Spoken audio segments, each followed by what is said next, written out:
Go on. Yeah, we've already spoken at length about Hugo, lovely Hugo here. So I have already been recorded for this. So sorry to disappoint you, but it's already been done. I like your statement about the birds Yes, recordings. yeah, yes. Could you elaborate more about that, perhaps? All right, okay, very briefly.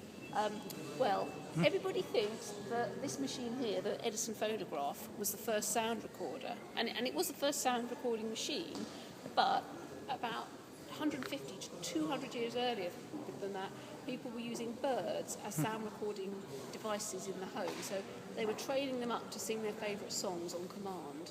This sort of really elaborate training regime. And there's a lot of hoo-ha. Some people doubt that it actually worked, that they could, but there are little tiny suggestions, little recordings of German foresters, birds and things like that still exist that suggest that they did indeed learn tunes. And the question is, how complicated were the tunes? You're saying about like keeping a bird captive maybe and doing experiments on them. Yeah, I wouldn't do that. Personally, I wouldn't do. That's the thing, is that I want to find out for certain whether you could train a bird to sing a very complex tune. But it's like the forbidden experiment, because the bird that I'd have to use would be a wild bird. So you'd have to get a license in the first place. And then you think to yourself, well, is it even, whether I got a license or not, is it ethical to take a wild bird and isolate it from its own kind just to run a sound experiment? So that's the problem, is that in the 18th century people used to run these, used to do this all the time, and in the 19th century.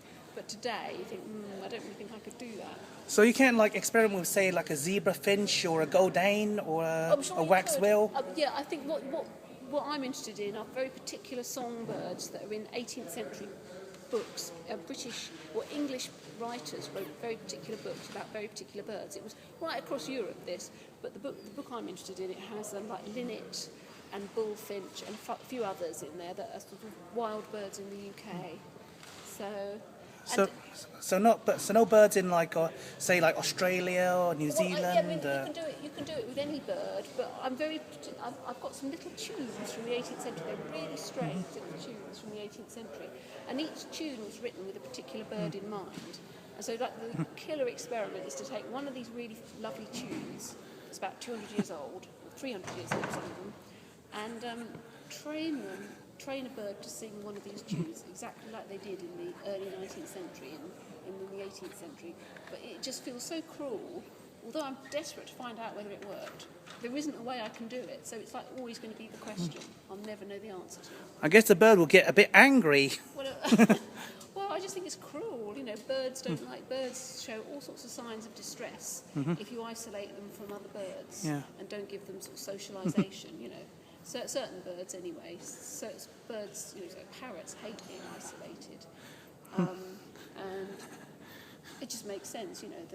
You have to have a good reason to run an experiment with dabbling or something like that. That's great, Sarah. Okay, well, Thanks for